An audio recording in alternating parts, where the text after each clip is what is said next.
Hello everyone, good morning সকলকে। তো দেখতেই পাচ্ছ সকালবেলায় তো যে ঘুম থেকে উঠে অনেক সকালের এটা তো অ্যারাউন্ড অনেকটা পাঁচটা বাজে। তো ও উঠে না রীতিমতো ও খেলতে থাকে মশারির মধ্যে।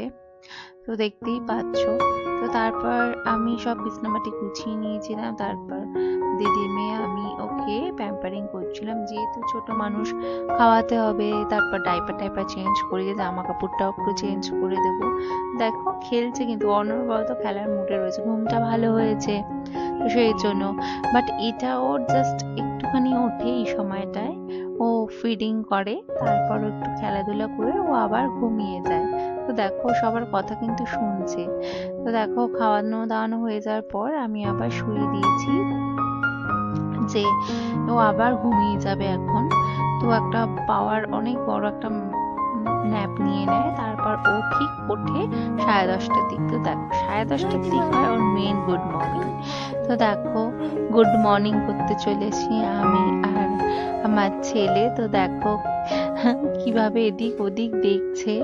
তো ওকে নিয়ে একটু খেলা টেলা করলাম। দেখো ক্যামেরার দিক তাকিয়ে রয়েছে বড় বড় চোখ করে। তারপর আমি মাকে বলেছি যে তারপর 11টার দিক ওকে খাইয়ে দাইয়ে ওকে না আমরা স্নান করিয়ে দিই। বেশ বেলা করে স্নান করালে তো বাচ্চা মানুষ ঠান্ডা লেগে যাবে। তো মাকে বলেছি স্নান টান করিয়ে দাও। তো দেখো মা রীতিমতো ওর ড্রেস খুলছে। ও আবার খেতে খেতে না অ্যাকচুয়ালি ঘুমিয়ে গেছিল। তো তারপর আবার স্নান টান করিয়ে দিয়েছি।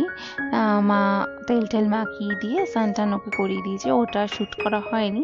তারপর দেখো তারপর খাই দাই দেওয়ার পর তারপর ও খেলছিল। আর বিকালের দিক তো বিকাল দিক হয়ে গেছিল। তো সেই জন্য ও না ঠান্ডা ঠান্ডা লাগছিল বলে দেখো কম্বলটা ফেলছিল না, খুব খেলার মুডে ছিল।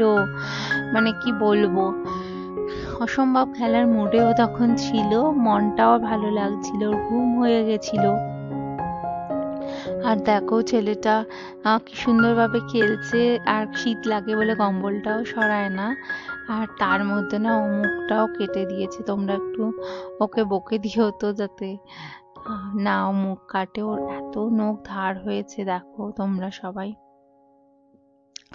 নখটা প্রচন্ড ধার হয়ে গেছে ওর। আমি প্রতিদিন কাটি, বাট প্রতিদিন তাও ওর নখ বড় হয়ে যায় আর ও মুখের মধ্যে ঘষে কেটে যায়। তোমাদেরও কি বেবিদের এরকম হয়? আমাকে কমেন্টস করো তো। তো দেখো তাকিয়ে আসো রয়েছে আসো আবার। আসো বাবা, আসো হ্যাঁ, আসো তো আসো দেখতে পাচ্ছ কতটা নাক আসো ও কেটে আসো দিয়েছে, ওর নিজের আসো হাতে ও কেটে দিয়েছে। আর আসো কি না বলবো, পাপ্পা, কিছু বলার নেই, ছোট মানুষ, ওরও তো ব্যথা লাগে, আসো। বাট ও তো আর বোঝে না, একে তো না যেইভাবে বুঝেই খেলে করতে থাকে। আর আর আমার এইদিকে সাথে দেখো কথা বলো, ওর জার্মানিতে ক্রিসমাস নাকটা ও উপলক্ষে কেটে কত বড় দিয়েছে। মেলা বসেছে, তারও ভিডিও ক্লিপ তোমরা আমি তোজোকে দিয়ে একটু বকে দিয়েছি। দাও তো, যাতে ও দেখছো নাক আবার না তাকিয়ে কাটে। রয়েছে আমি কি বলছি না হ্যাঁ, বলছি, ওটা না তোজোকে একটু শুনছিল। বকে দাও তোমরা। তো হ্যাঁ, দেখো হ্যাঁ। ও কি সুন্দরভাবে হুম। তাকিয়ে রয়েছে, বাট ওই যে নাকের মধ্যে কেটে